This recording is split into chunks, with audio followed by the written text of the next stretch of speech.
Point out that the webinar is being recorded. And then thank you for coming to learn about the steps you can take to make your home net zero and save some money in the process. As you saw on the agenda or can see on the agenda, we will first hear from David Green and then from Fred Davis. Fred's going to share how to calculate your carbon footprint, so you might want to have a piece of paper and a pencil handy. I wanted to let you know that Medfield Environment Action was founded in June to build a movement of informed citizens dedicated to the preservation of a living environment in Medfield. While moving people to action, we're also interested in providing context to the concerns we hear about every day and to offer solutions. We hope that you'll continue to be connected to us and participate in future webinars and programs. Next month, we're going to be holding a program where you can speak to Medfielders who have already taken some steps to reduce their carbon footprint. It'll be fairly casual, and offer the opportunity for many questions and answers. So that's coming up next. We are excited right now to have an expert here with us today. David Green lives and works in Dover and has an MBA from Harvard. He has had a distinguished career in the biotech field and has become an expert after making his own home and pool have zero carbon footprints.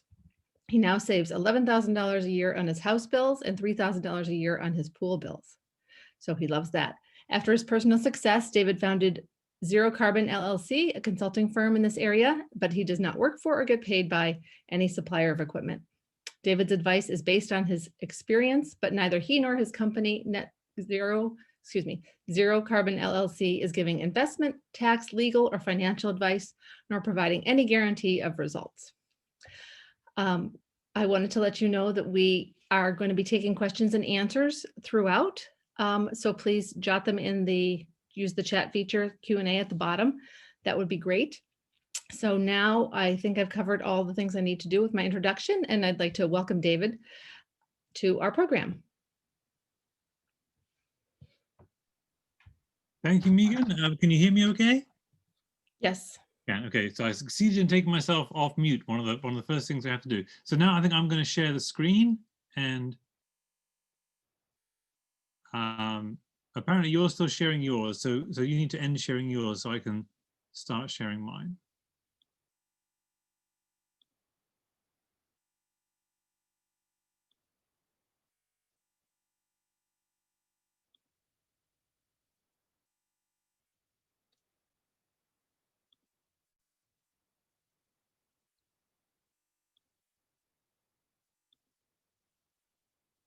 Okay, can everyone see my my first slide there? It says zero carbon home. Okay, I assume the silence means yes. Okay, well, hello everyone. Was that yes, Fred? Yes. That's good. Okay, thanks. So it's working fine. Great. So hello everyone, and good afternoon on this beautiful fall day in New England. And thank you to the Medfield Energy Committee for hosting this this webinar this afternoon and doing an incredible job spreading the word on this essential topic.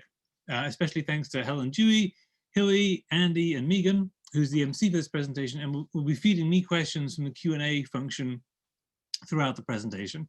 Now, I'll be speaking this afternoon, as was mentioned earlier, mostly about our own experience cutting our home's carbon footprint to zero and making a 15% return on investment by doing so.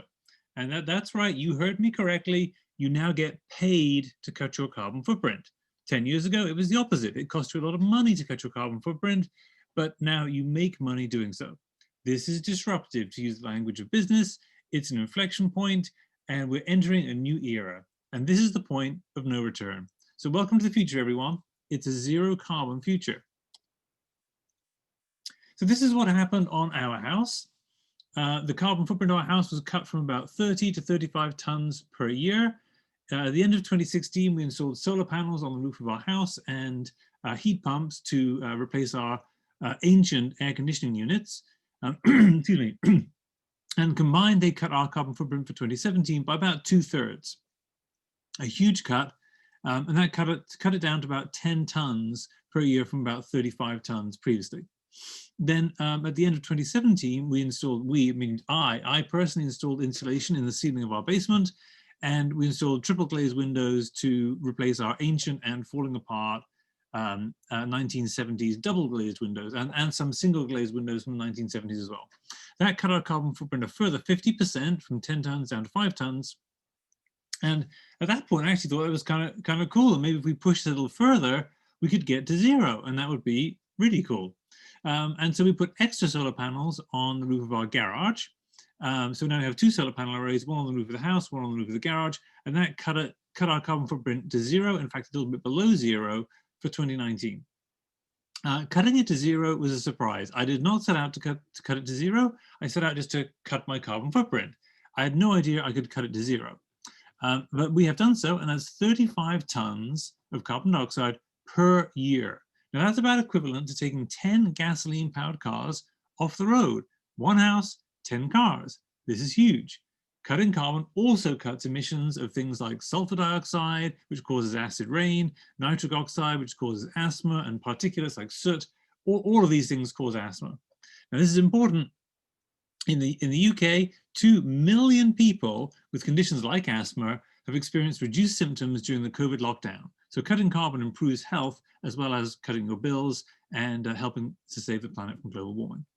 Now, what was even more a surprise than just getting to 0 was saving $11,000 a year on heating and electricity bills. This is earning me a 15% return on my investments. That's 15% after tax and indexed for inflation, which is far better than my 401k. So here's what happened to the money. It was about $11,000 a year before we installed the heat pumps and the solar panels in 2017. And you can see that the bills here is really just following the carbon footprint. And in 2019, with that extra solar panel array on our garage, we got it below 0. That's 35 tons of carbon dioxide gone.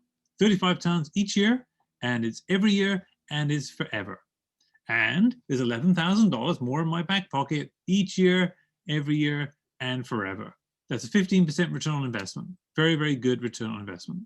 Now, the first client of my zero carbon consulting business is earning a 46% return on his investment. Now, he focused on the less expensive things. He didn't do heat pumps, he didn't do solar panels, but he did the insulation. He made his own triple glazed windows, which I'll show you more about later on, and draft ceiling.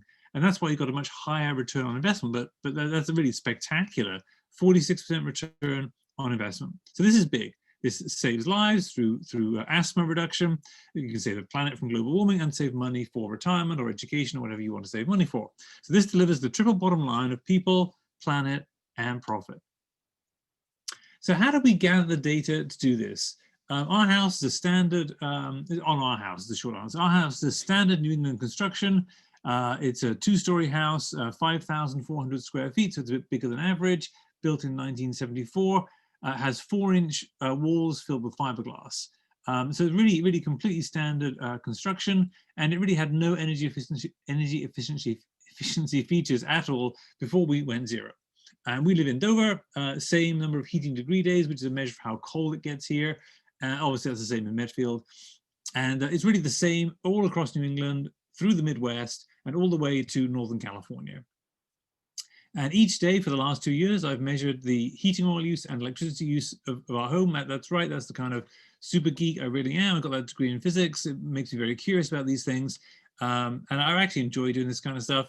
And then once I understood what was going on with the energy consumption, that MBA in me took over and said, I can turn this into cash flow. And I can do standard investment analysis the same way every MBA is taught in every MBA school. It even teaches at Harvard Business School, but it's taught to every economist, every financial analyst knows how to do this stuff. And so I did that and put the cash flow model alongside the energy model. That energy model was able to predict our daily energy bills with about 80% accuracy. And it predicts the full year bills within about 10% accuracy. So on top of that energy model, which it's a fancy word for a spreadsheet. On top of that energy spreadsheet, I then built this financial spreadsheet using the cash flows to measure NPV, or net present value, which is a measure of the profit you make on the investment, measured in dollars. IRR is the rate of return on investment measured in percent, so 10% a year, 20% a year, something like that. And the payback period, how long it takes for the investments to pay for themselves. And I measured the cut in energy and the cut in dollars as each one of the Fab Four, which is the heat pumps, the insulation, the triple glazed windows, and the solar panels, were added, because we added them over a period of about 2 years, so I could measure the change before and after and directly realize how much money I was saving from the addition of each one. And I've used a very similar method on our rental property, which I'll show you some pictures of in a minute, and for my consulting clients. So I could tell from this approach which changes made energy sense and which ones made financial sense. And what I found was that many things that are actually quite popular in the green building community, things like geothermal and solar hot water panels, they made energy sense, but they made no financial sense. And if I was being less polite, I would say they were a waste of money. And what I found is there are only 4 things that made both energy sense and made financial sense. And those were heat pumps, insulation, triple glazed windows, and solar panels. So you may be asking yourself, why are we having this conversation now? Why can we do this now? Why is it possible to make money by cutting your carbon footprint now when this has been a fantasy for environmentalists for decades now? And the short answer is the technologies have got much better. The technologies of insulation, heat pumps, solar panels, and triple glazed windows are all much better now than they were even 5 years ago. And in addition to that, the subsidies from government are still very significant, particularly the federal tax credit and the state tax credits for, the state subsidies for solar panels are very generous. And so you can, by following these examples, cut the carbon emissions from your home to zero, save thousands of dollars a year on heating and electricity bills, and make a good return on your investment. We have done it. So how do we do this? We cut our carbon footprint to zero by installing the Fab Four of heat pumps, insulation, triple glazed windows, and solar panels. It's easy to remember the Fab Four because the real Fab Four, that's the Beatles. I'm a Brit, I'm sure it shows, had lots of hits: HITS, heat pumps, insulation, triple glazed windows, and solar panels. So how do we go zero and make money? We installed the Fab Four, and we got all the tax breaks and subsidies. So I'm going to do this each one in turn, and then at the end I'll come back and put it all together and show you how you can go to a zero carbon footprint and zero bills at the same time. So let's start with heat pumps. These are the results for our heat pumps. This is the biggest single contributor to cutting our carbon footprint, almost halved our carbon footprint by about 20 tons per year. All these tables, by the way, are in the book, which everyone will get for free at the end of this webinar. And you can also download the slides I'm using here from my webinar from my website for free if you want to do so. But all this stuff is on either in the book or you can get it from the website, so you don't need to write everything down. So saving us about $3,000 a year on a total investment, excuse me, of about $26,000. It will take about 9 years to pay for themselves. That's a return on investment of about 9%, and that's 9% after tax. So if you were to compare investing in heat pumps with an investment in, say, the stock or the bond markets, you would need to get a pre-tax return on those stock and bond market investments, something in the 12, 15, maybe 18% pre-tax return to compare with the 9% return after tax on my heat pumps. And of course, that 9% is with no investment management fees, with no volatility, and it's indexed for inflation, which certainly beats my 401k. Now, the heat pumps we're talking about here are air-sourced heat pumps, not geothermal. The technology is very similar, but the source of the heat is different. For an air-sourced heat pump, it's from the air. From a geothermal, it's from the ground. We did have a quote for geothermal on our house. It was $98,000. That's over 4 times the cost of the air-sourced heat pumps. Now, geothermal is more efficient than air-sourced heat pumps, no doubt about it. But at 4 times the cost, it's one of those things that makes energy sense, but does not make financial sense. So here's a picture of our heat pumps. And if you're saying to yourself right now, wow, they look just like our air conditioning units, you're right, they do. And these, in fact, replaced our air conditioning units. The old ones were just carted away, and the new ones were plugged into the same place. They even plugged into the same breakers in the electrical panel in the basement. And these heat pumps will cool our house in the summer, just like our old air conditioning units. And when they're operating in cooling mode, they're the same efficiency as AC units today. However, in heating mode in the winter, the circuit is reversed and they pump heat into the house rather than pumping heat out of the house. And in heating mode, they are 3 times as efficient as a natural gas or a heating oil furnace or boiler. 3 times. There's a huge gain in efficiency because you're moving heat rather than creating heat by burning fossil fuel. So these make a huge difference to your heating bill in the winter, but they make no difference to your air conditioning bill in the summer. So let me just explain how these work, because people are generally quite unfamiliar with heat pumps, or at least they think they are, but in fact it's not true, because everyone is very familiar with a heat pump because there's one in your refrigerator.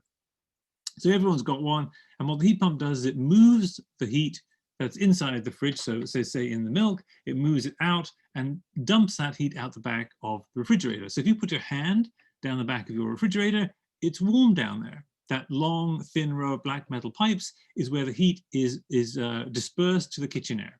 So the kitchen is made warmer, and the milk inside the fridge is made colder because the heat has been moved or pumped from inside the fridge to the back of the kitchen. In fact, I can remember when I was a kid, my mom used to start trays of seedlings in the springtime on top of the refrigerator because it's warm up there, and it would help the seedlings to grow faster. Now, imagine that on a larger scale, where the inside of the fridge is now the inside of your house, and that heat pump is now what we call your air conditioner. It's moving the heat from inside your house to the outside air and dispersing that heat to the outside air. So if you were to put your hand over that AC unit in the summertime outdoors, it will be hot because it's got all that heat in it from the inside air inside your house. So if the outside air maybe is 80 degrees Fahrenheit, the temperature over your air conditioner might be 110 degrees Fahrenheit because it's got all that heat in it that's been removed from your house. Now, try to imagine reversing that circuit in the wintertime. And now the heat is being pumped into your house from the outside. But in order to do that, it must make the outside air even colder than it is to start with. Now, this is counterintuitive because it's cold out. How can there be heat in the air when it's so cold out? Well, a physicist will tell you there's a lot of heat in the air. In fact, the air can be all the way down to absolute zero and there's still heat in it. But you can move that heat into your house, but the necessary effect is you cool down that outside air even further. And let me show you how this works. This is a picture of me with an infrared thermometer. I'm measuring the temperature. And on the left there, I'm measuring the temperature on the inlet side of the heat pump. And it's just the air flowing into the heat pump. You can see it's 4.7 degrees Fahrenheit. It's a very cold winter day. You can see there's snow on the ground and I'm wearing skiing gloves.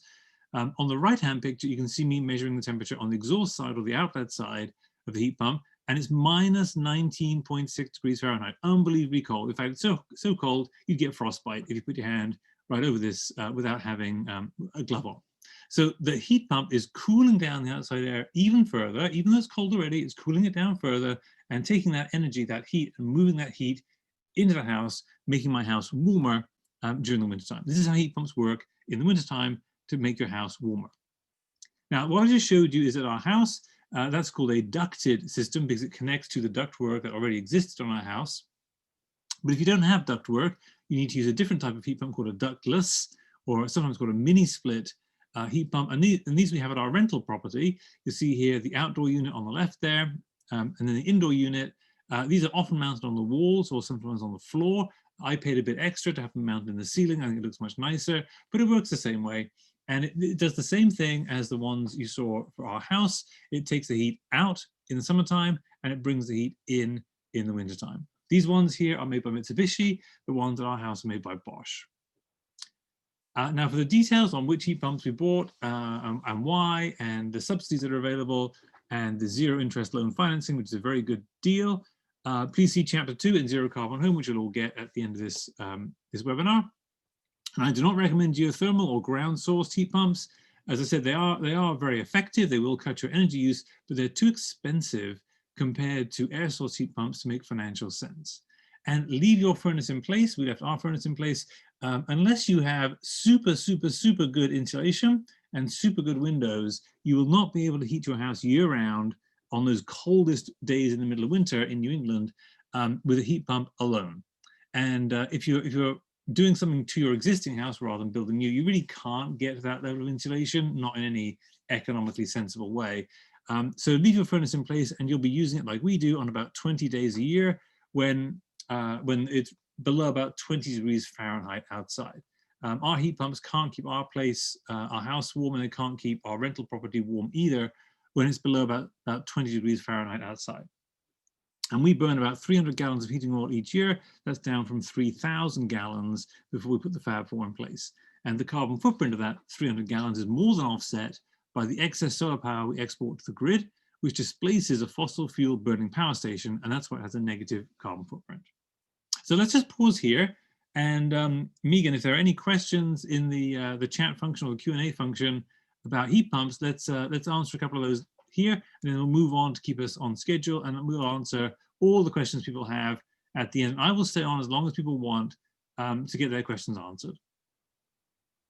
So I don't see any questions. Does anybody want to type one in, or just give it a couple more seconds? And if not, I think we can move on. Okay. Yes, I'm so happy you showed how that actually works, because I had no idea about the refrigerator example. So it is a bit of a mystery to most people, but as I said, it's the same thing in your refrigerator, and it's just moving heat around. In the case of an air conditioner or a refrigerator, it's moving heat out of the refrigerator or out of your house and dumping it outside. In the case of the heat pump for heating your house in the wintertime, it's moving heat into your house, making the outside air even colder. Okay, let's go on from heat pumps to the HI, the second part of HITS, insulation. I added insulation a bit to the roof, I'll show you in a minute, and a lot to the basement, which I'll show you. This cut our carbon footprint about 16%, or about 7 tons per year. Again, these tables are in the book, and you can also download the slides if you want to.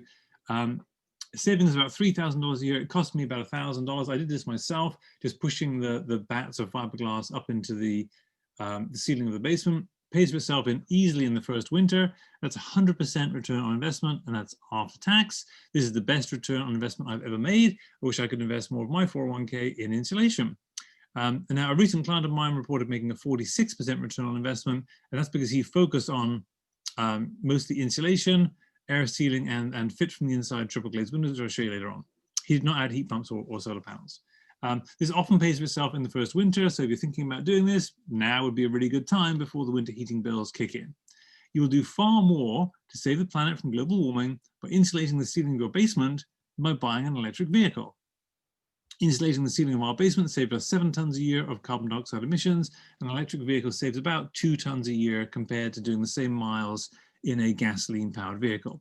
The installation will cost you about $1,000, an electric vehicle will cost you about $50,000, so it's a no-brainer in terms of saving money. Now, this is what we did on our house. On the left, you see what we did on the roof. We have a flat roof, not a pitched roof, and you can see 10 inches of fiberglass there between the rafters on the roof. And at the top of the picture, you can see the ISO boards, which is basically spray foam. I'll explain in just a minute what spray foam is. Spray foam in a board. So it's very easy to just nail it or screw it into place, screw it into the rafters. And it's very insulating, much better insulating per inch than fiberglass. So this combined 10 inches of fiberglass plus 4 inches of ISO board, there's 2 layers of ISO board on the roof, gives R50 in total, which is a very well insulated roof.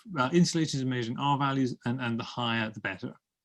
On the right hand picture, you can see our basement ceiling, where I just pushed these bats of fiberglass up between the rafters and insulated this myself. Now basements leak almost as much heat as roofs. This is commonly misunderstood, but they both leak heat from the house. And most people do not insulate their basements at all, but they do insulate their attics. And really you need to do both. Now insulating the ceiling of your basement will keep the heat in the living space, upstairs in the living room and the dining room and the family rooms. But the basement will get colder because you're now keeping that heat up in the house. Our basement got about 8 degrees Fahrenheit cooler by insulating the ceiling of the basement because it was no longer being heated by the upstairs rooms. Now, if you use your basement as living space, you do not want to insulate the ceiling. Insulate instead the walls and the floor. And for this, I recommend rock wool board, not the ISO boards I'm showing you, which we use on the roof, because rock wool cannot burn, whereas ISO boards can. And if you do use a plastic foam board, whether it's ISO board or expanded polystyrene or any other type of material that can catch fire, you must, in order to meet the fire code, cover it with something inflammable like drywall. Now that's just extra work to me. You have to do it twice, once with the foam, once with the drywall. So why not just do it with something like rock wool, which can't burn in the first place.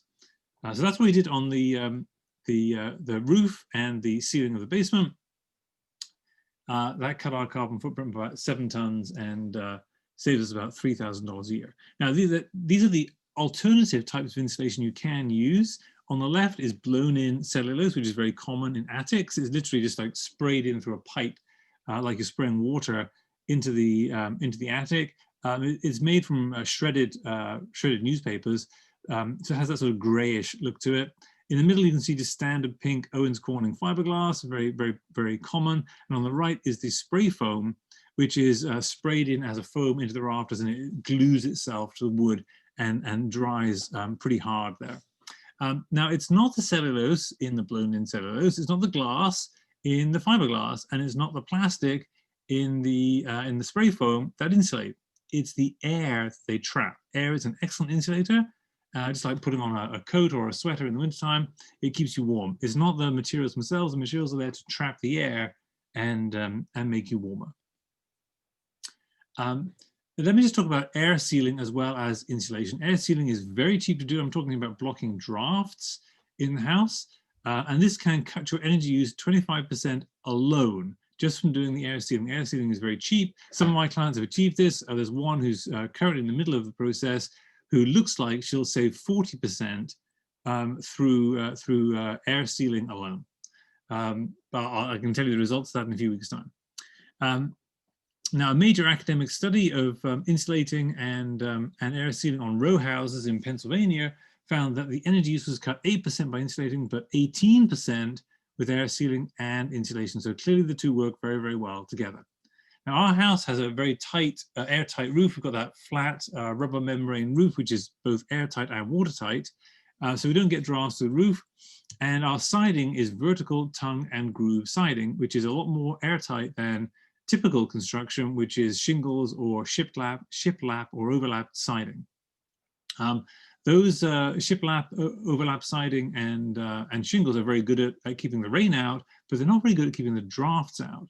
So most New England houses have much draftier interiors than we have in our house, and therefore air sealing is a very important thing for you to do. It's also very cheap and will cut your carbon footprint and your bills substantially.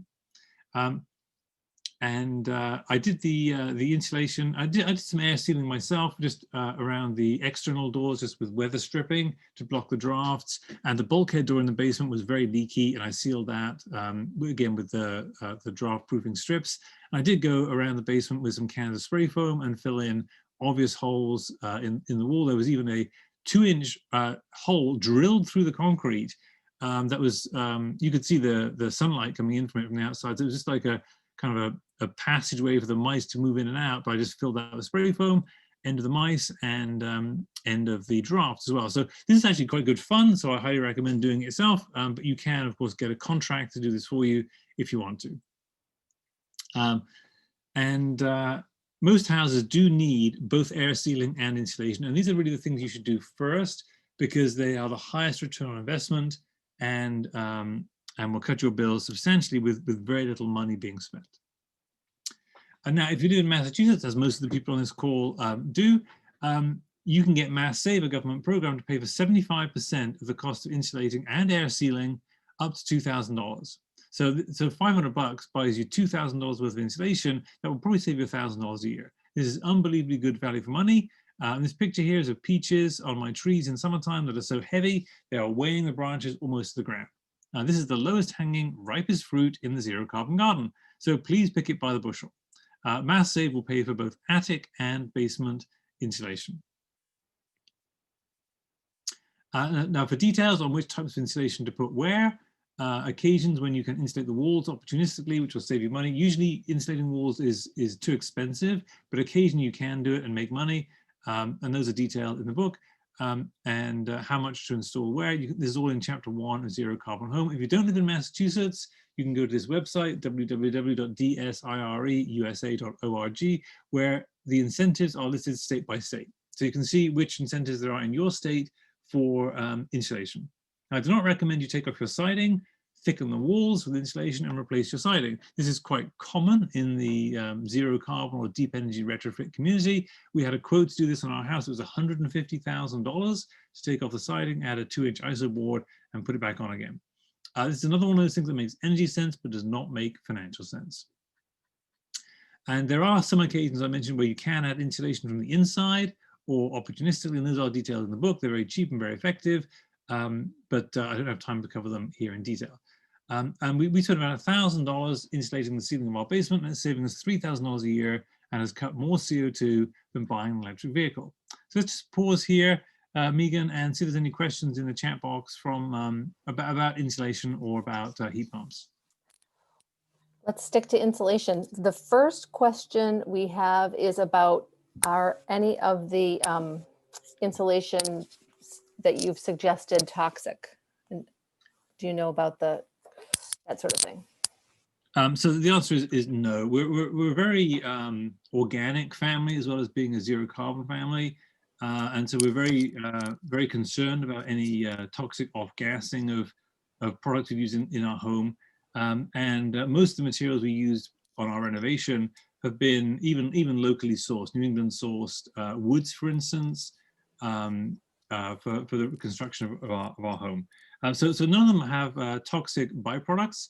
The most common toxic issue with insulation is formaldehyde, which is really only present in very older forms of insulation. I don't think there's any insulation you can buy today that has formaldehyde in it, and certainly nothing I've said here has it.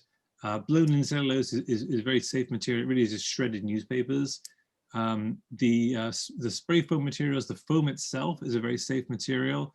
There is a related issue with spray foams, which is that the gas that's used to put the bubbles into the spray foam can be quite a potent source of global warming. And the gases used are called HFCs, or hydrofluorocarbons. If that sounds a bit familiar, it's because they're related to chemicals called CFCs, or chlorofluorocarbons, which destroyed the ozone layer.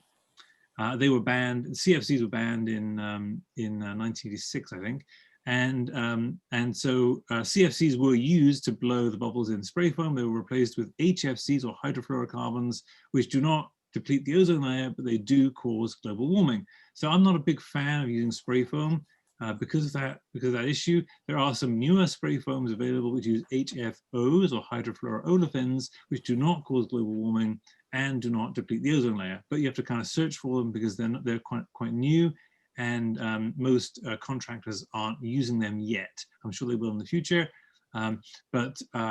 So that's the foams, and then the fiberglass. No, there's really nothing toxic about fiberglass or rock wool. Rock wool is very similar to fiberglass, except it's made from melted rock instead of melted glass. Thank you. Now this next one has come up actually from a couple people. So let me read it to you. I hear that sealing your home is too much is not good because your home needs to breathe. And I think this is the way for your house to get rid of extra moisture. Yes, so you're absolutely right. And there have been issues with new construction in particular, a particular type of new construction called a passive house, which was, the ideas were imported from Germany. And a passive house type of construction relies very much on a very tight building envelope, meaning there's no draft whatsoever. And when you get to that tight a level of draft proofing in your house, you can get mold. Because you're absolutely right, those air currents, which are robbing you of heat and of dollars from your heating system, are also evaporating condensation, which does happen throughout a house. Condensation happens in walls, it's inevitable, particularly in the spring and the fall. When you see dew on the grass, you've got dew in the walls. It's the same process is happening. The moisture in the air is condensing onto the surface where it gets colder than the dew point of the air. So, and if that's not necessarily a problem, as long as some air moves through those the insulation in your walls and evaporates the condensation. But if it doesn't, you will get mold and you will get rot. And this is not a trivial problem. A house in our town in Dover was condemned by the Board of Health because the occupant was taken to the emergency room with asthma, which ultimately was traced to mold in the fiberglass in the walls. So this is a serious problem. The best way to deal with this, there's a lot of this on my website. If you go to my website, I've got about 100 different questions that people have asked me on webinars with my written answers. You can just search through there. But the short answer is the best way to deal with condensation and mold problems in a house is to deal with the humidity. If you control the humidity, and heat pumps will control the humidity for you, I can set the humidity on my heat pumps just as easily as I can set the temperature. So I have an app on my iPhone, and you can control the heat pumps from the iPhone. So it's very easy for me to set the temperature up and down a few degrees. I can also set the humidity. And as long as you keep the humidity around 40%, then any condensation inside your walls will dry to the inside of the house. So it doesn't have to dry through drafts leaking through your walls. And that is how you get the optimal combination, where you no longer need the drafts to evaporate the condensation, and so you can avoid the mold and the asthma problems that mold causes in houses. And by far the best way to do it is to control the humidity level in the house, and the best way to do that is to use heat pumps.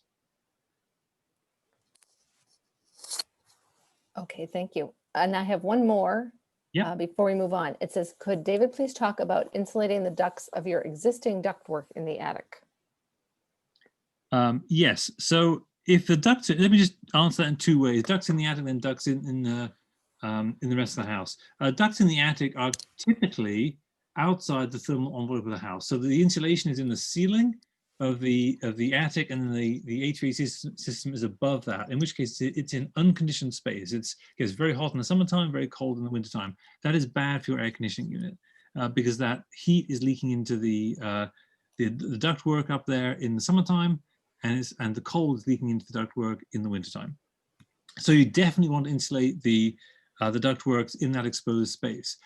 There's an alternative way of doing it, which is just to insulate the slope part of the roof, because that brings the air conditioning unit or the heat pump inside the thermal envelope of the house, and it doesn't get as cold now inside that space where the air conditioning unit or heating unit is. So there's two ways you can do it. One is you can insulate the ductwork directly, and the second way to do it is to insulate the entire roof space, which isn't quite as bad as it sounds. Insulation is very cheap to buy. You can do it yourself. And you can even do spray foam yourself if you really want to. Most people don't. They hire a contractor to do it. And in Massachusetts, since MassSave is going to pay for 75% of it, you may as well just call them and have it done.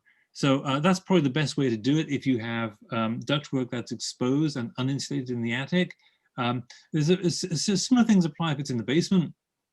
And in fact, I wrapped fiberglass, 4 inches of fiberglass around my ductwork in the basement to make sure that the heat that was in those ducts was not heating the air in the basement, it was heating the rooms that were on the end of those ductwork pipes.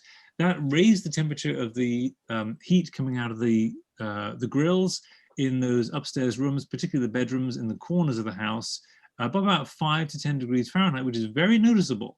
Whereas the heating system struggled to maintain the temperature in the 4 corner rooms of the upstairs part of the house. Before I insulated the ductwork in the basement, it had no problem after I'd done it. So it's actually very effective at improving the comfort in the house, as well as cutting the bills by insulating the exposed ductwork. Okay, we do have some questions on the heat pumps, but I think we should move on. I'm looking at the time. Sure. And Yeah. I know you have 2 more elements. Yeah, and then we'll come back to any other questions people have at the end. So let's move on to the T in HITS, the triple glazed windows. So these are the results for our triple glazed windows. Again, these are all in the book. You don't have to write it all down. They cut our carbon footprint about 5%, or about 2 tons per year, saving us about $1,000 a year. It cost us about $5,000 to put the triple glazed windows in. Now, this is the additional cost for the triple glazed above the cost of double glazed. I'll show you in a minute. Our double glazed windows were falling apart, and we had to replace them. So the question we had was, do we replace them with double glazed, or do we replace them with triple glazed? The incremental cost of the triple glazed is very modest, only about 5%, and yet you get a big benefit in terms of the improved insulation, and hence the lowering of the bills by putting in triple glazed. Installing a triple glazed window costs exactly the same as installing a double glazed window. And if you're going to replace a lot of windows, it's going to cost you almost as much to do the installation as it does to buy the windows. So the overall increase is very small. So the additional savings, and this $974 is the additional savings from triple glazed windows above and beyond the savings from double glazed windows, that paid for the additional cost in about 5 years. So in other words, if you're replacing your windows anyway, because they're rotting or leaking or broken or something like that, replacing them with triple glazed makes better financial sense than replacing them with double glazed. But if your windows are in perfectly good shape, then it does not make sense to take out perfectly good windows and replace them with triple glaze. That will not pay for itself, at least not for decades.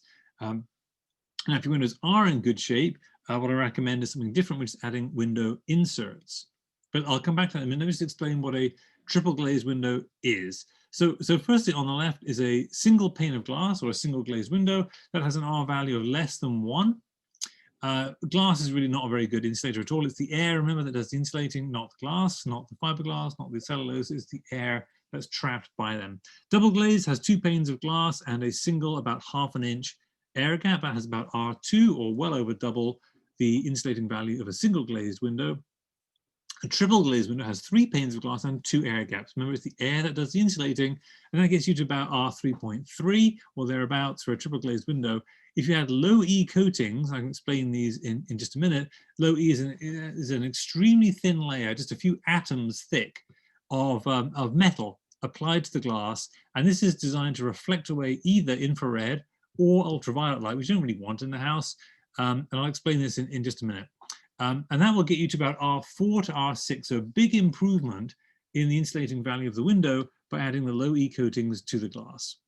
Now, in a reasonably insulated house, the windows are losing 1/3 to 1/2 of all the energy you're losing and the money you're losing as well. The money is literally going out the windows in this case.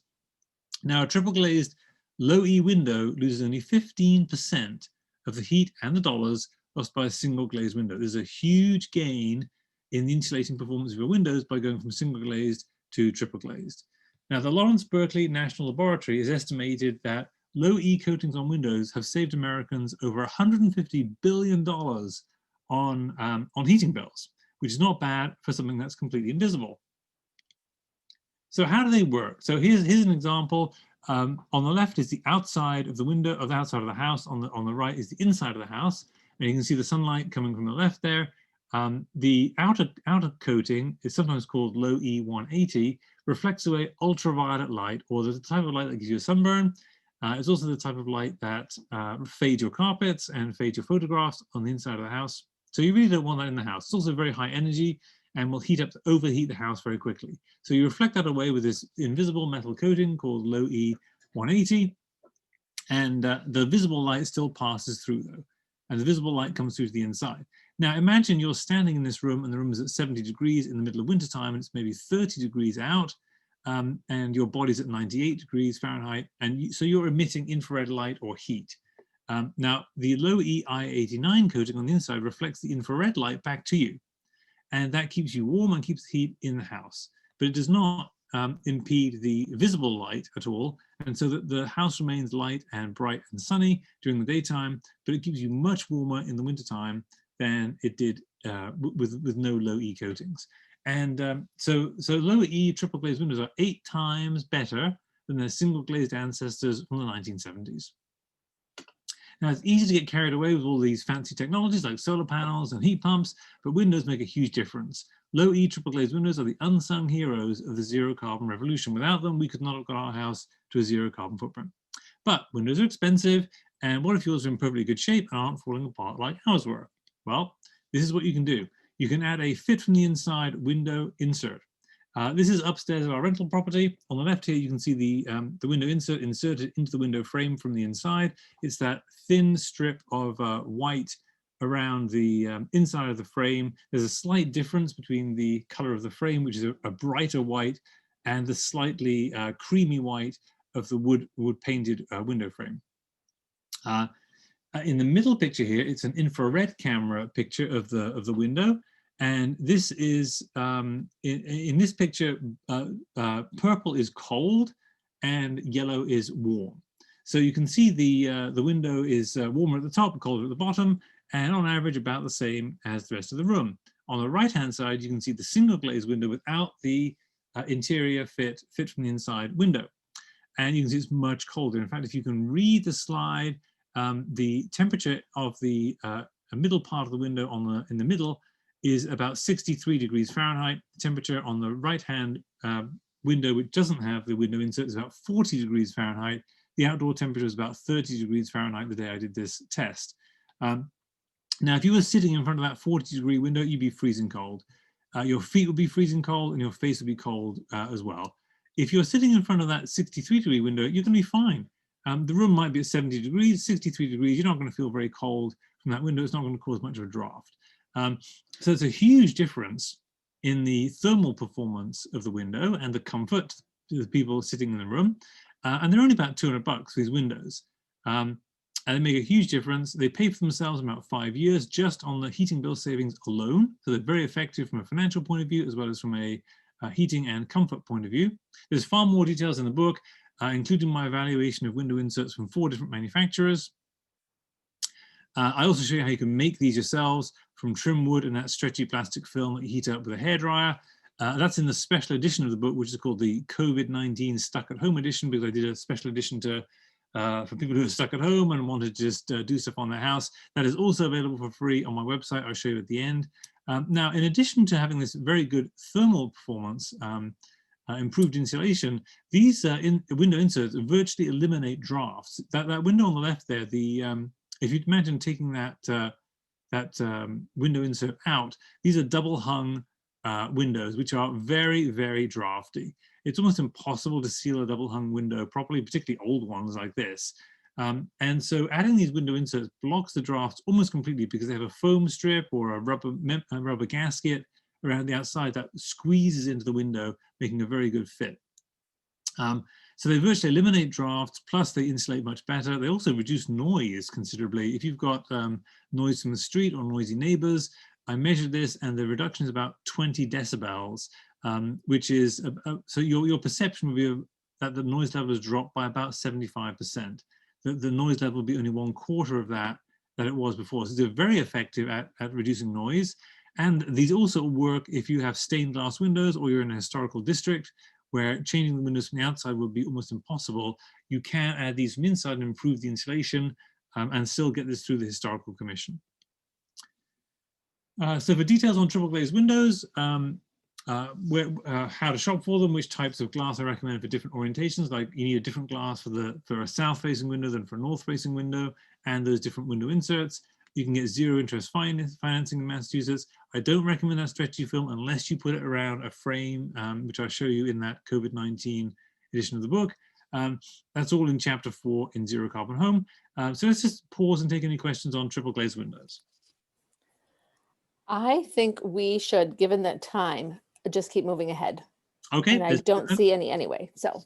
Okay, great. Let's do the last thing, solar panels. So our solar panels cut our carbon footprint by about 1/3 of 14 tons, saving us loads of money and paying for themselves in about 7 years. This is significant because a lot of people say, well, I'm not going to be in my house for 7 years, so I'm not going to do solar. Well, there is this house price increase that is now very, very well documented by a very large academic study that studied 49,000 houses using Census Bureau data over 5 years that shows that house prices go up by reducing the utility bills by adding solar panels. And this is a very large academic study corroborated by other studies by different researchers at different time periods. So it now makes financial sense to install solar panels even if you're planning to move in just a few years' time. This is a breakthrough. You now not only get paid to cut your carbon footprint, but increases your house price as well. So how do solar panels work? Well, light comes from the sun on the left, hits the solar panel, some very fancy quantum mechanics happens, but it doesn't matter because electricity just pours out the other side. That electricity is DC or direct current, which is the same type of electricity as using a battery or in your car, but your house runs on AC, so it's converted from DC to AC by an inverter, and then that's fed to your meter. So when you install solar panels, your utility company will replace your meter with a net meter. And the net meter reads electricity flowing both ways, so it shows the electricity you've used from the grid, net of or after subtracting the electricity you've generated from your solar panels. Now this is our solar panel production throughout the course of a year. Some people ask what happens at night or on cloudy days, and the answer is you'll always have electricity because even with the day-to-day, day-to-night, and seasonal variations, you'll always have electricity because of that grid connection. And this means you'll have light, heat, and all that really important stuff like Netflix, Wi-Fi, etc., no matter whether or not the sun is shining. So let's just look at the financials. This is one of our arrays. It cost us $56,000 up front. The federal tax credit was then about 30%. It's now 26. It's dropping to 22. at the end of this year.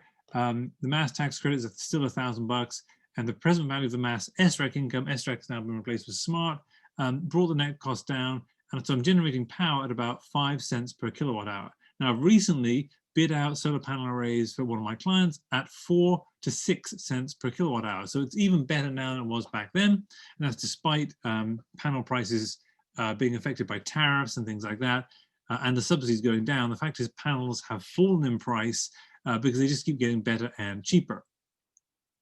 Now that 4 to 6 cents per kilowatt hour for the recent bid is on a house where the roofs faced east and west, not south. East or west facing roof is 90% as good as a south facing roof, and even a north facing roof is 70% as good as a south facing roof. Even partly shaded roofs, and my garage is one of them. My garage has 100-foot tall pine trees only 50 feet away on the southwest side. And that makes electricity at 11 cents per kilowatt hour, which is still less than half the 24 cents Eversource is charging me today. So if you have a partly shaded roof and you've been told in the past that it's not good enough for solar, it's time to revisit it, because solar panels are now so cheap and so effective, even partly shaded roofs and even east-west facing roofs and even north-facing roofs can now make cheap solar power. So for details on this, please check out chapter 4 in the book, and I do not recommend solar hot water panels. Again, that's in the book. Let's just pause here then, Megan, and take questions on solar panels. Are there any solar panel questions?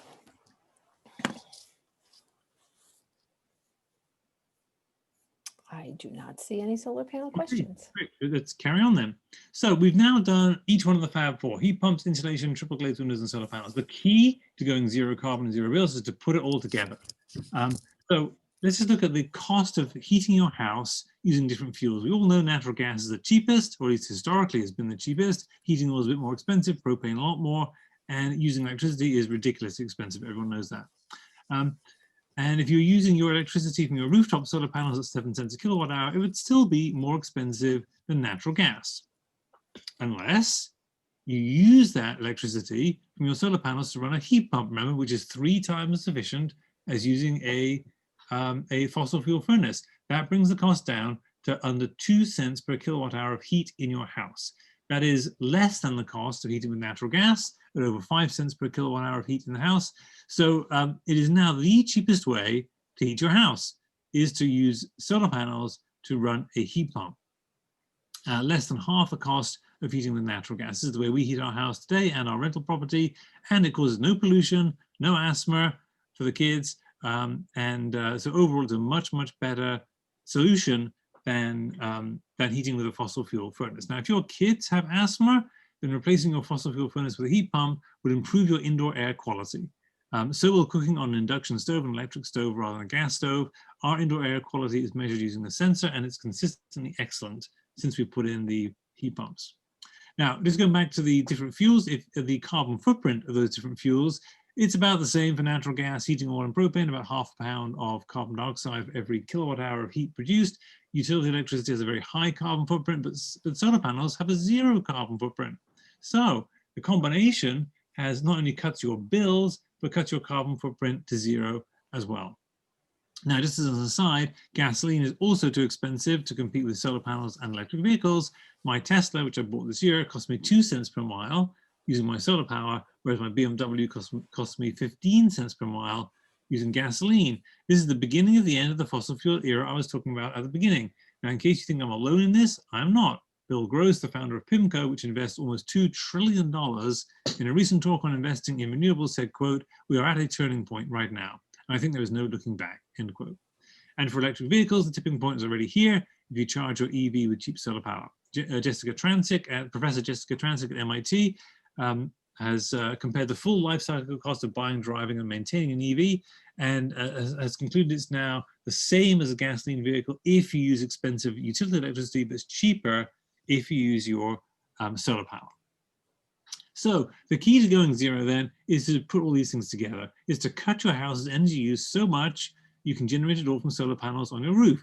You cut it with insulation and air sealing, you cut it with triple glazed windows, you cut it with heat pumps, and you generate it with solar panels. This is the optimal order in which to do it. This is not the way we did it. We did it without any kind of guidance. This is the way, having done it, I recommend you do it. Start with the insulation and air sealing, then move on to the windows, then the heat pumps, and then the solar panels. This is what gives you a zero carbon footprint and zero bills.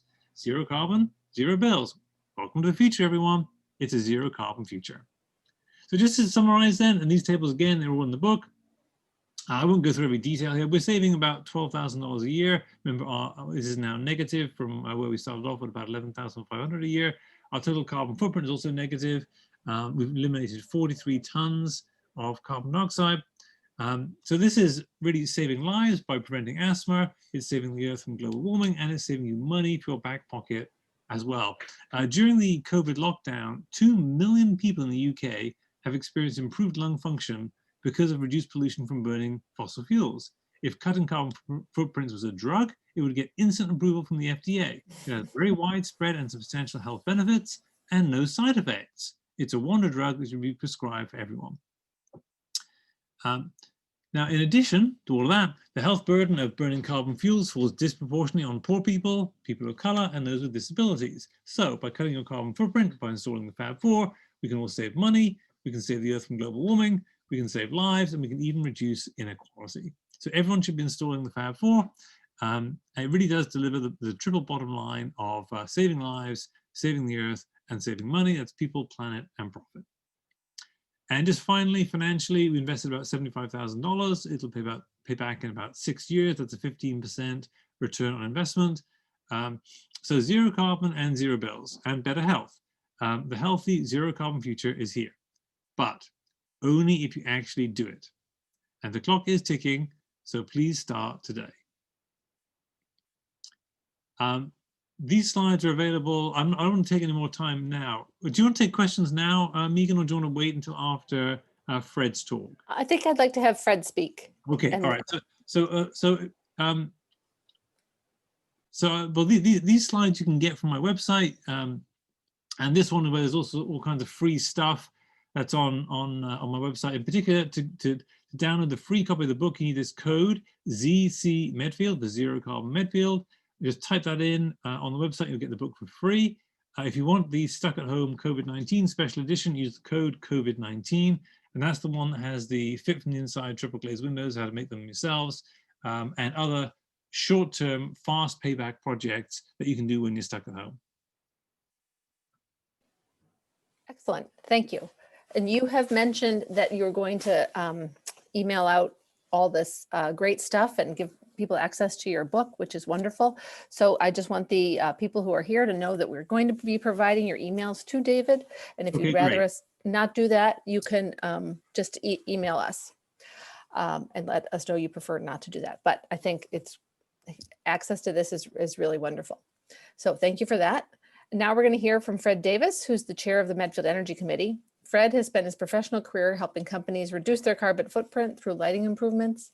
He's going to speak for about 5 minutes on how to calculate your carbon footprint, which is a great way for your family to get started and you to establish your base before you go and put all these excellent recommendations that David had for us. So Fred, welcome and thank you. Okay, thanks. And I need the screen, please. Hi, everybody. And thanks, David, for doing this. And I want to salute MEA for this program, and I'm looking forward to quite an arc of educational programs in the next months and years. So this is a great grounding, folks, and I'm still, let's see, I can't use the screen yet. I'm trying. Somebody has to free it up for me. It says there's another participant. Okay, here we go. Let's try. So what I wanted to do was present homework. So if folks want to come to our next meeting, as I said, I do see us as starting in an arc of education, and I encourage folks to feel empowered by calculating your own household carbon footprint. David ran us through the hits, and we will be going over them again in future programs in various ways. But I think everyone should feel empowered to calculate your own carbon footprint. It's quite straightforward. And my major recommendation is start Keep it simple to the point that you can finish it, and we can always go deeper and make it more complicated later, but keep it simple to start with. And I highly recommend the EPA's carbon footprint calculator. If you have a pencil and paper, just jot down EPA carbon footprint calculator. You can email me after this program if you didn't get any of the details I'm going to run you through. This is what it looks like, and this is the heart of it. It breaks into 3 parts. I suggest and I request actually for your homework, this is all optional, of course, but for homework, finish these 2 first, home energy and transportation. You'll see what those 2 mean. You can get to waste later, but do these first, finish, and then before you go on.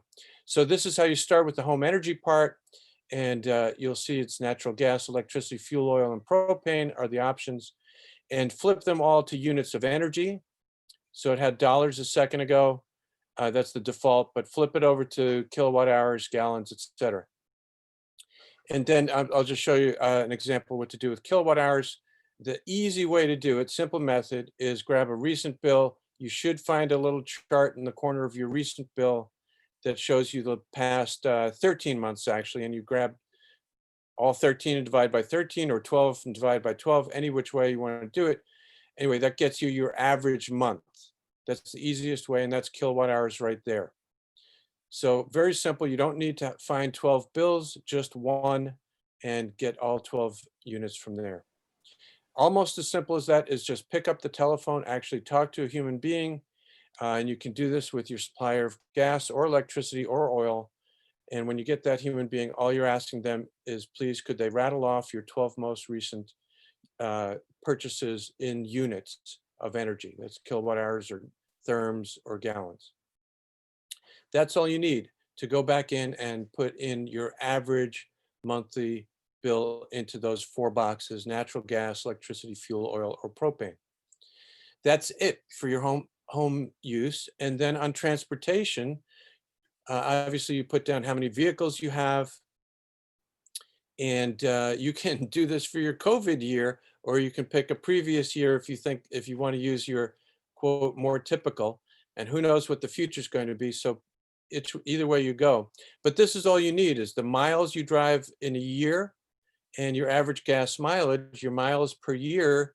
A simple way to do that is grab a registration form or inspection form from a year or so previous, and then interpolate for the 12 months worth of miles. That's how many miles you've driven in a year for that vehicle. And then for the gas mileage, just go to this website, and this website is included at the EPA website, so you don't need to memorize it or jot it down. Just go to that, look up your make and model and year, and put in your fuel economy for that. So stop after that. That's it. Home energy and transportation. You can get more detailed, but first stop right there.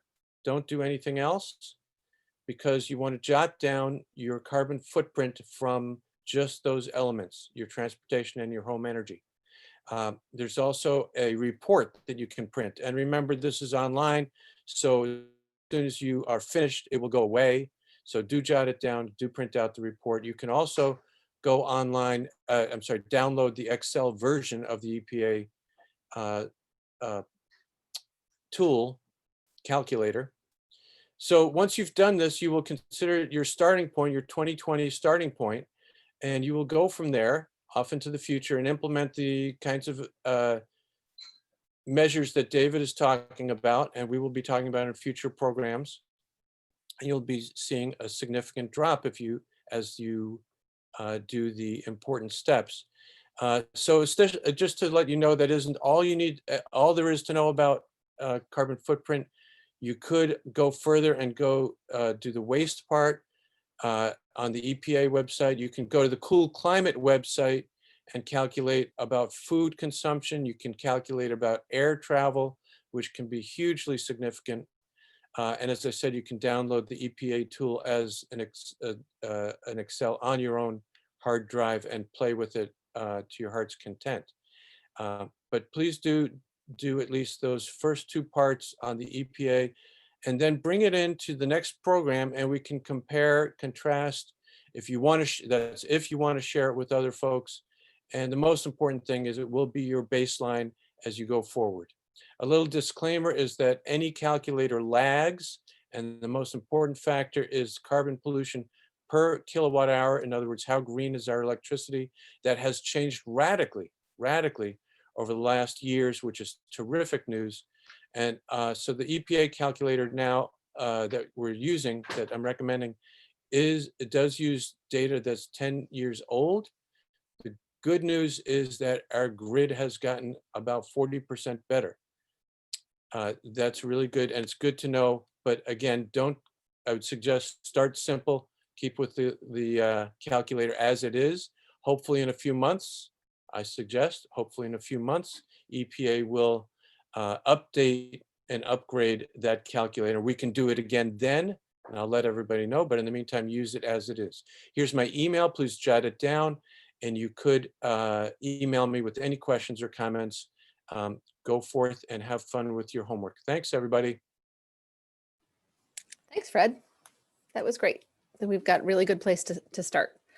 I do have a couple of questions. The first question that came in David, is for you, and it was, could you repeat the names of the vendors that you used for your heat pumps?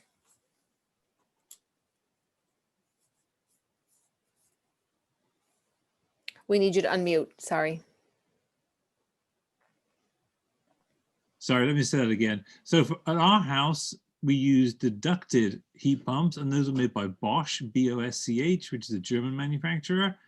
And for the ductless or ductless mini split heat pumps, which are at our rental property, we use Mitsubishi. I've had good experience with both of those. There are plenty of other heat pump manufacturers.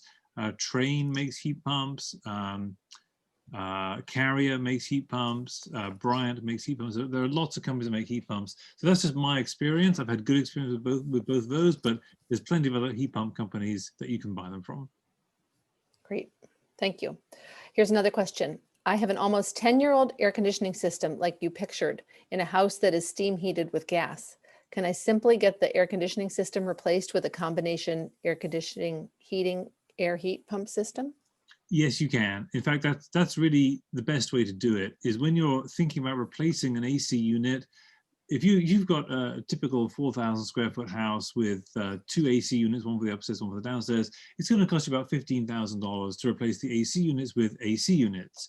Alternatively, you could replace them with heat pumps, and that will cost you $20,000 to $25,000, or you can knock $5,000 off that because the free loan, zero interest loan, will save you about $5,000 over 7 years. So you're talking about a net cost of, let's say, $20,000 to replace your AC units with heat pumps versus $15,000 to replace them with straight AC units. So the incremental cost is actually very small, and yet you will now have that benefit of heating in the wintertime in addition to the AC in the summertime. Now, just one caution: if you're currently heating with natural gas, your heating bills will not go down very much. In fact, they'll probably go up, because you're now using electricity. Even with that 3 times heating efficiency of a heat pump, your heating bills will probably go up if you're heating with natural gas. If you're heating with oil, they'll probably come down a bit. The best way to do this is, as I mentioned, to put it all together and to do heat pumps and solar panels at the same time, because now you're generating much cheaper electricity, perhaps 5 cents per kilowatt hour compared to 24 cents from Eversource or National Grid. And using that cheap electricity to power your heat pump will both cut your carbon footprint and cut your bills. Got it. I think those are, oh, here we have another question about heat pumps. If you have baseboard heating, wouldn't it be a bit of work with heat pumps adding and distributing ducts to all or most of the rooms in your house? Yes, it would, and I really wouldn't recommend doing that. There are heat pumps you can get that will not blow warm air, but will warm the water to go through the baseboard radiator system that some houses have. So if you've got that that type of heating system today, then you just want to buy a heat pump that has the output as hot water rather than as hot air. And I cannot remember the names of the 3 main companies that do it. One is Daikin, D-A-I-K-I-N. There are at least 2 others. They're actually listed on my website. If you go to the webinar Q&A, where there's over 100 questions people have asked on various webinars that I've answered there. One of them is exactly this question: is can you connect heat pumps to a baseboard hot water heating system. And I list there the three main brands of manufacturers that make that type of heat pump. Okay, here's another question. Did you buy the solar panels and hire someone to install them, or did you sign a contract with the solar panel company, energy supplier? I did not install them myself. They were installed by an installer, and I hired them to install the panels. I'm wondering if your question might be a little different, which is, did I pay for them myself, or did I do the leasing of the panels, or a power purchase agreement, which is very similar to a leasing arrangement where you don't pay anything up front, but you don't save as much money because you're effectively paying someone to loan you the money to buy the solar panels. Now that loan is actually at a very high interest rate. So I really don't recommend using the leasing option from solar panel installers. In many ways, the solar installers are more in the leasing business than they are in the solar panel business. So I don't really recommend those leasing options. They may seem very attractive because it looks like you're getting something for nothing while you're not. What you're losing is all the benefit of owning the panels yourself. When you own the panels yourself, you get the federal tax credit, you get the state tax credit, you get the smart subsidy from the state. If you don't own the panels and you're leasing them, all those subsidies go to the installer and don't go to you. And so it's very easy to be seduced by these seemingly very good deals. They are not very good deals. If you don't have the cash to pay for them, you're much better off getting a loan from the state. It's called a solar loan. And that is for 10 years, and it's up to $35,000, and it's a low interest loan. It's not zero. The heat loan, which is for heat pumps, is actually a zero interest loan. But the solar loan is a reduced interest rate loan, and that is a much cheaper way of financing solar panels than getting a loan from the installer, or getting a leasing agreement from the installer. Now, I've heard from some people that some local banks, not Bank of America, not big banks, but Massachusetts banks like Needham Bank, Wellesley Bank, Webster Bank, etc. They are now offering lower interest rates than even the state-sponsored solar loan program. And this is because I think the banks have finally figured out that people who are lowering their energy bills actually have better cash flow and hence are better credit risks than people who are, say, buying a car. And so the pricing on just getting loans from local banks to install solar panels, I've heard it's actually now even cheaper than the subsidized loan from the state, but I've not done it myself, so you want to check around and see. But you can get very good deals on the loans for solar panels, and so that's why I would not go with the leasing option. Thank you, that's helpful. What if something goes wrong with your solar panels? Are there repair services? Yeah, so yes, there are. And in fact, I would highly recommend you get an installer who gives you a good warranty. The solar panels have a warranty on them from the manufacturer. So for instance, mine were made by SunPower. They have a 25-year panel warranty. So if the panel breaks, they warranty replacing it, just like a warranty on your car. I've had one panel break. It wasn't really broken, it just was producing less power than it should have been producing, and they replaced it for free, no problems.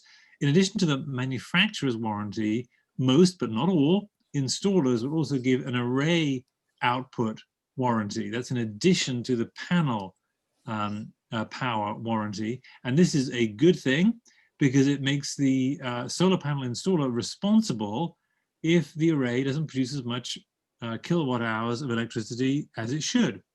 And that means they have the incentive to get the calculations right up front.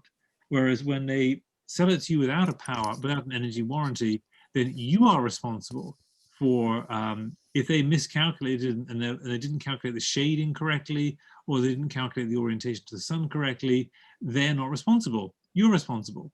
And I've had this experience where I had one of my solar panel arrays was installed without that array energy production warranty, and the solar panel installer overestimated the actual array production by 40%. It's a huge thing. Whereas on the array that does have the energy warranty by the installer, the panel, the array production is almost exactly what they said it was going to be. Because if it's less than what they said it was going to be, they're paying for it. So I highly recommend getting an installer who gives you that array energy production warranty. Great. Now we do have a few more questions coming in, but I also know our time. It's at 5:15 and we're hoping to keep people just an hour. So what I'd like to do now is just kind of wrap up and thank our guests. But before anybody clicks off here, if you would like to stay, David has agreed to stay and probably Fred is willing to as well.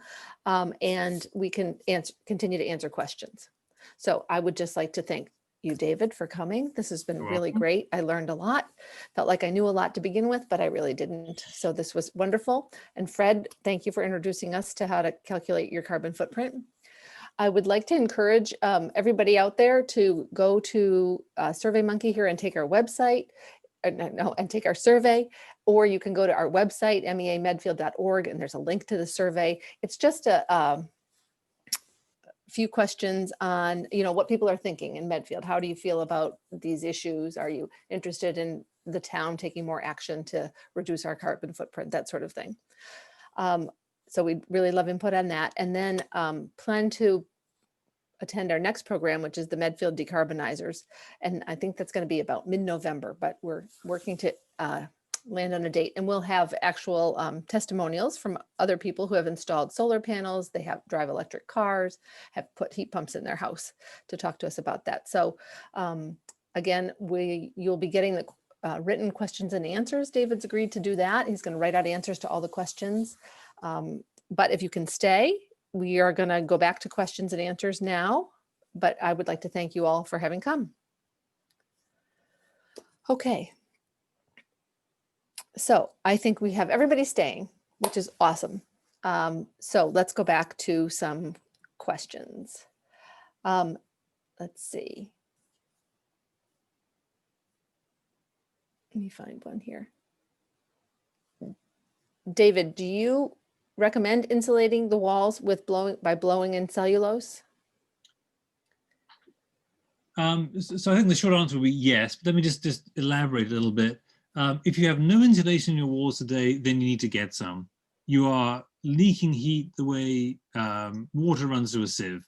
So you have to get your walls insulated. Now there are several options for insulating your walls. Blown in cellulose is a very good one, but you could also inject spray foam into the walls, and you can even blow in fiberglass, blow in like little fluffy chunks of fiberglass and fill the wall cavity. So you really have options for what you do, but no matter which option you choose, I would highly recommend getting your walls insulated. Mass Save will pay for it. A recent client of mine had about, I think it was $7,000 worth of insulation work done on her house for nothing. Now, there was a very generous time when Mass Save, because of the COVID lockdown, was actually paying for all the insulation. Now, I think it's gone back to the $2,000 limit. So it's not quite as generous as it was, but you can still get $2,000 worth of insulation, which is a lot of insulation done for like $500. So it's like I said, it's the lowest hanging, ripest fruit in the garden. Please go out and pick it. You will never regret this. It will save you tons of money on your heating bill. It will also improve the comfort of your house. Excuse me. Our living room, for instance, used to be too cold to have like Christmas in there if it was a cold Christmas time. It was just unpleasant to be in our living room until we got the triple glazed windows installed, which made it much warmer in there. And then I insulated the ductwork in the basement, so the heat getting into the room was actually much higher than it was before. Now that's insulating the windows, not insulating the walls, but it's the same thing. You're cutting down the heat loss from the house. And so insulating the walls will make your indoor space much more livable, much more pleasant in the wintertime, much more pleasant in the summertime. It will also reduce the noise. If you're on a busy street, adding insulation to the walls will reduce the noise as well. So overall, you can't really lose, and I'd highly recommend you do it. It's really up to you which type of insulation you choose. You really have options there for what you want to do. First thing I would do is go to Mass Save and discuss it with them. I really don't think it matters what you do, but it matters enormously that you do it. Excellent. And how can you tell if you have insulation in your walls or not? Well, if it's freezing cold in the middle of winter time, you probably don't have much insulation in your walls. But if you really want to find out, the best way to do it is actually just to find a closet somewhere, an inconspicuous part of the wall, and drill a hole in the wall. Just like a 1/4-inch hole, and then shine a light through from a flashlight and to see what's on the other side. It should be pretty obvious just from looking at it what it is. If you're not sure, just get a piece of copper wire, make a little hook on the end, put it through the hole and pull it back out. And you'll pull out some of that insulation with it. If you see strands of glass, it's fiberglass. If you see some what looks like shredded newspaper, it's blown in cellulose. And if you can't actually pull anything out, if you can see a sort of a yellowish foam behind the wall, that's spray foam. Excellent, thank you. Here's someone who said we replaced single glaze windows with triple glaze a couple of years ago, yet we still get drafts around the triple glaze windows. Mass Save using infrared told us that we do have insulation in the walls and around these windows. Is this just something we're going to have to live with? It'd be expensive to fix. So I'm not saying you're stuck with it, but it'd be expensive to fix. So I suspect what happened is the installers did not actually do a particularly good job of installing the windows. And this is something I've learned the hard way. If you're going to spend a lot of money on new windows, it's worth getting a good contractor. This is not the kind of thing you want done with a local carpenter. Modern windows are much more complicated to install, and they really have to be installed properly. Most window manufacturers like Anderson, Pella, Marvin, Lowen, etc., they require their installers to be certified. They don't even sell their windows to general purpose shops like Home Depot and Lowe's. They insist that the installers are trained on installing their windows, and it is harder than you think. It's not something I'd recommend doing yourself. In order to get the windows airtight and to get them well sealed from a heat point of view with good insulation, you really need a professional who knows what they're doing, who's done it before and has been trained, because the gaps around the edge of the window can actually cause a lot of air leakage and cause a lot of thermal leakage. And that's probably what's happening on your windows. The window itself is probably good.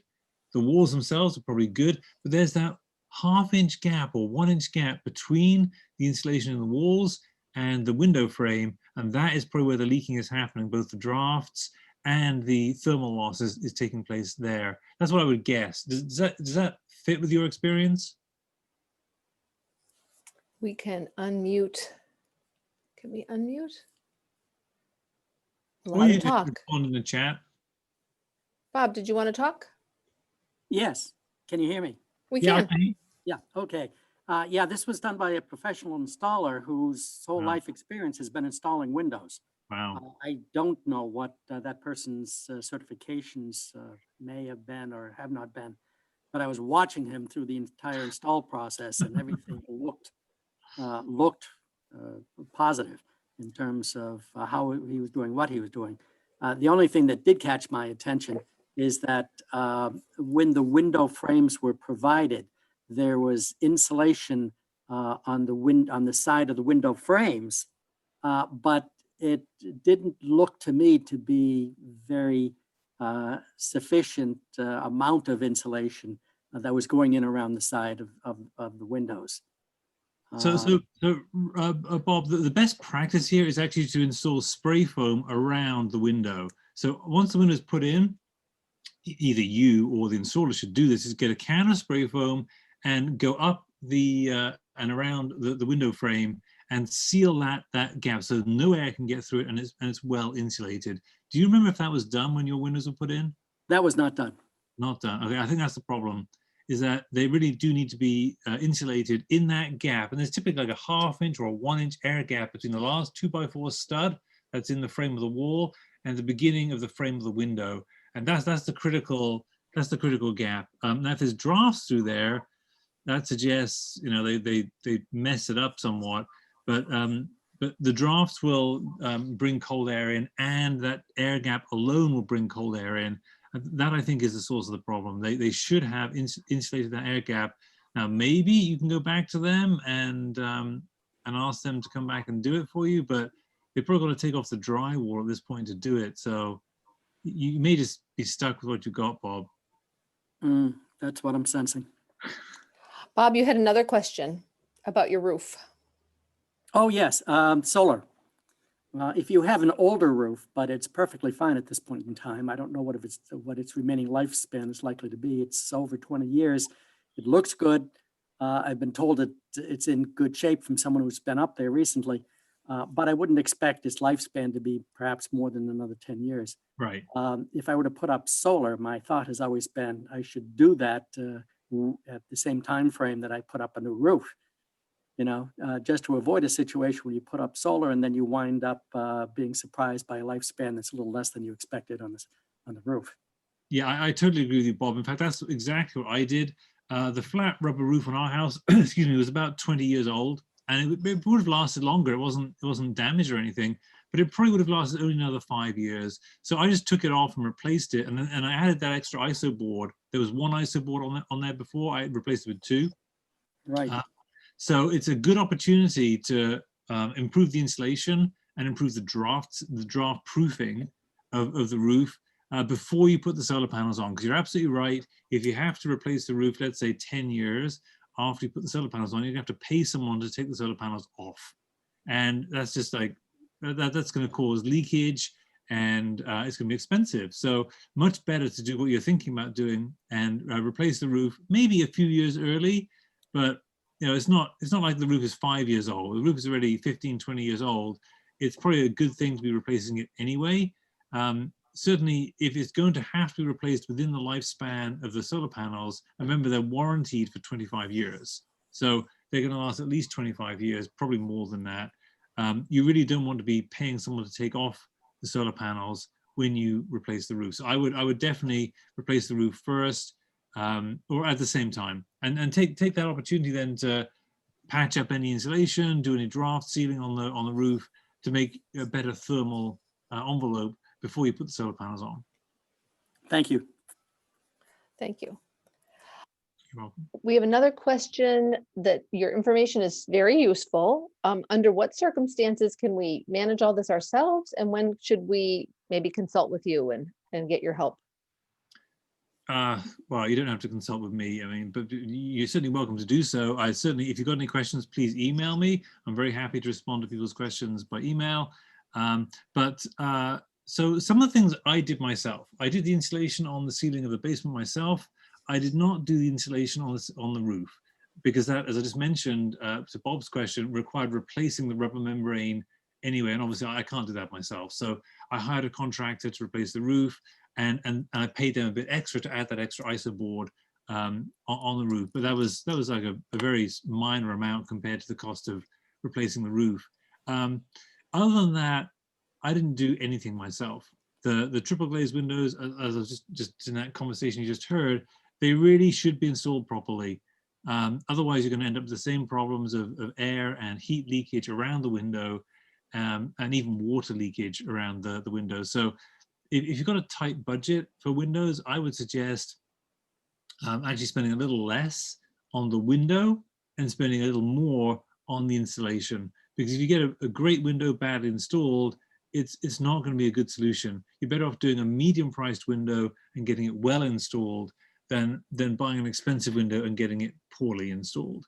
And then the heat pumps, you need to be an electrician and a plumber to do that. So you can't do that yourself, not unless you're extremely handy. And the solar panels require an electrician as well. So it's really beyond a DIY approach, I think, to do this properly. And in fact, I think DIYing it can kind of get you into some trouble with some of these systems. These systems are much more complicated than they used to be, and they really do depend on very good installation as well as very good, or just very good installation. You need to buy the products correctly, and I've laid out how to do that in the presentation. It's also in the book. But I don't think there's any of these things I would undertake as a DIY project other than installing insulation. I have done that myself, and in fact I intend to do that myself at our rental property within just a couple of weeks' time. Thank you. I've got another one here. Which insert for the windows do you suggest, or how hard is it to make one yourself?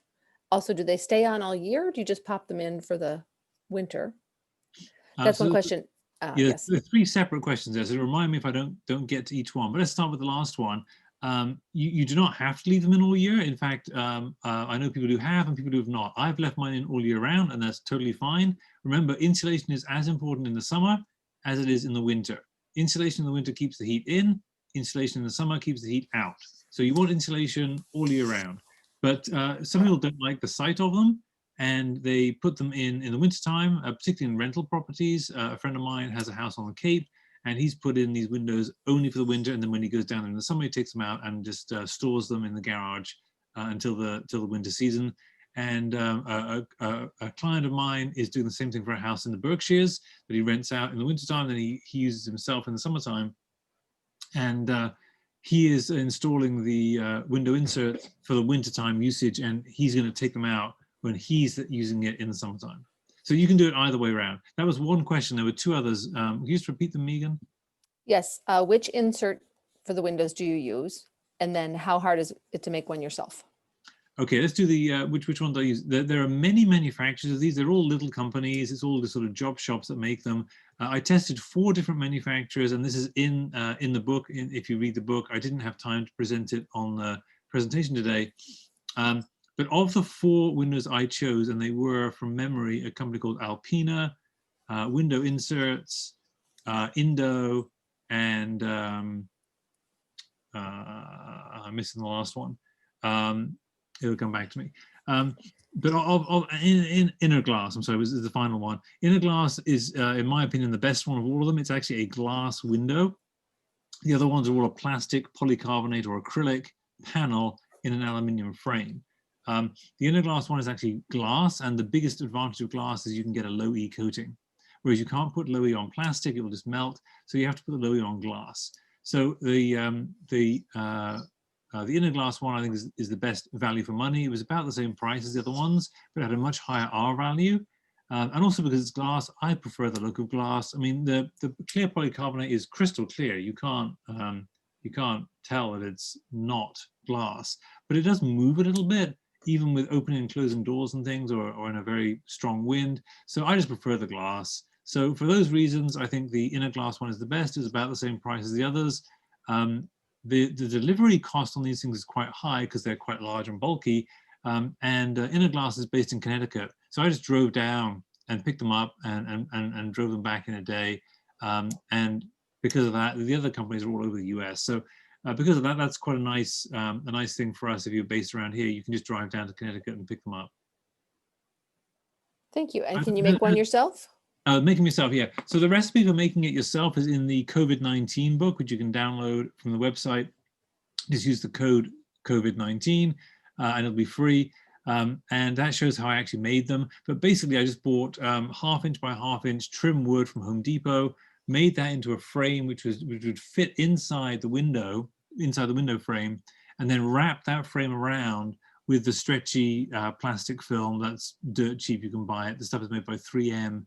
I forget their brand name, but it's dirt cheap. You just buy it, and wrapped it around the frame. And the advantage of wrapping it around the frame is you no longer have anything glued to the window. This stretchy film does work. It works very well, but the glue takes the paint off the window frames. And I had this experience. It's kind of nasty to find you're holding the paint from your window frame in your hand. If they don't take the paint off, they'll leave the glue on the window frame. And I had this problem too. I've got this like nasty yellow sticky strip on the window frame. I cannot get it off. And it's now collecting a nice collection of ants and flies and others and ladybugs that have crawled across the sticky strip and got stuck. So I really don't recommend using that stretchy plastic film the way it's supposed to be used, which is stuck to the window frame with double-sided sticky tape.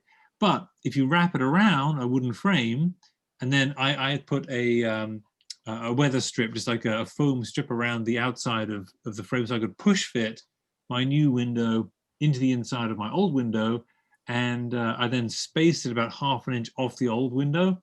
So I've now got a 1/2 inch air gap between the old window and my new window, my new stretchy fabric wrapped around the frame.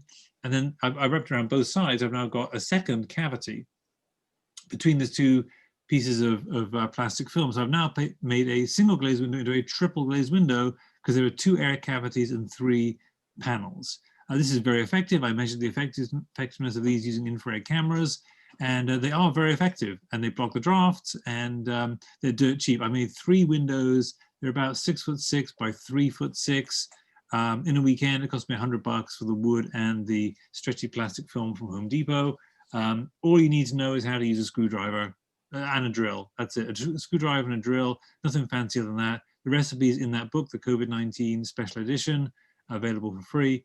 And I found it fine to do it. They don't look as good as those professional windows, the ones from Indo and Alpina, etc. Those ones look much better than my homemade ones, but mine are $100 for 3 windows.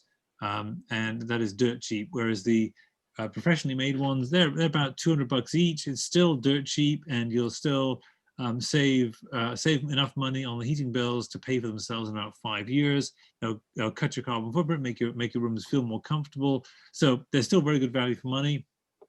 But if you do want to make it yourself, that recipe is in the book in the COVID-19 special Stuck at Home edition. Excellent. We still have all our attendees, which is excellent. So if you have any more questions, keep sending them in. Let's see, I've got one here. Would a metal roof be a better option if you need to replace your shingles, given they're warranted for longer? And what do you think about that? Yes is the short answer to that. I really like standing seam metal roofs. They do last forever, as you said, whereas shingles and the EPDM rubber membranes don't. And the labor cost of replacing roof is far greater than the material cost. So it really is a very good idea to use those standing seam metal roofs. The additional benefit of a standing seam roof is you can just clamp solar panels onto it. So there's no need to have penetrations through the asphalt shingles into the rafters underneath, which you have to have if you're mounting solar panels on a sloped roof. So it's a standing seam metal roofs really are an excellent way to both waterproof your roof and to add solar panels, because you can just clamp them onto the seams and you don't need to drill through either the metal roof or through to the wood underneath. Excellent. Can you make the window inserts for large windows, such as in a church? It depends how large. I mean, the windows I made them for myself are 6'6" tall and 3'6" across. So that's pretty large. Now, I did find at that size, the wood frame, which is only 1/2 inch square trim wood, started to warp when I wrapped the plastic around and then used the hairdryer to stretch it tight. And when it stretched it tight, it warped the window. But it didn't warp it so much that once I pushed it into the window frame, it was fine, totally fine. But obviously, the bigger the window you get, the more you're going to run into that as an issue. And at some point, you're just not going to be able to wrap the plastic around it. You have to have enough length in the sheet of plastic to get twice around your frame. So otherwise you'll end up with a seam down the middle, which would be almost impossible to seal. So that's how I did it. I think it's fine up to about 6 foot by maybe 3 or 4 feet. Beyond that, I think you're going to start to get problems. And unless you're really on a shoestring budget, I think I'd prefer to, if I was in your situation, I think I'd prefer to go to one of these interior window insert manufacturers and ask them, because they actually do this for a living. I mean, I kind of made this up with the interior fit windows, and it worked. There's nothing wrong with it, and it is dirt cheap. But if you really want it to last for a long time, I think you're better off spending a couple $100 and getting these professionally made windows. They do look a lot better. I definitely like the ones with glass, because you can get that low E coating on the glass, which you can't get on plastic, and that greatly improves the insulating value. Excellent. Here's another one. How can I make or buy a window insert if I have shades mounted inside the trim? So I think the short answer is yes, but you need to be a bit more careful. So typically, the way window frames work is they're sort of stepped down as you move from the window glass into the room. There are steps in the window frame which are called reveals in the industry parlance, and those are typically maybe 2 inches deep and then maybe 1/2 inch tall. You can put the window insert on any one of those window reveals.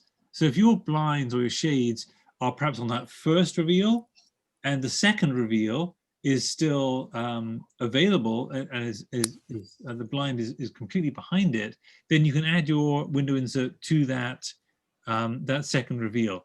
Now that will close off your blind from you.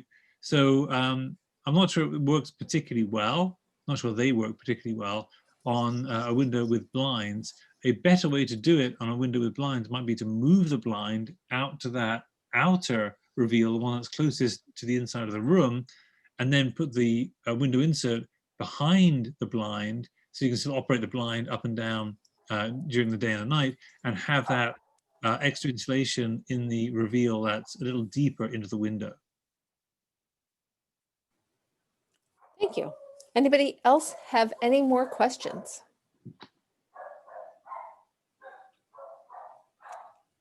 Well, without more questions, I guess we'll wrap this up. This was really terrific. Thank you for sharing all your expertise. And also, if anybody does come up with questions, you've given us ways to reach you, and we really appreciate that. So thank you, everybody, for attending. And we look forward to seeing you again in November. Have a great night. Thank you, Megan. Good Thanks, night. David. Thanks, everybody. Thanks, Megan. Great job, Hilly and Andy. Thank you. Thank you. Goodbye.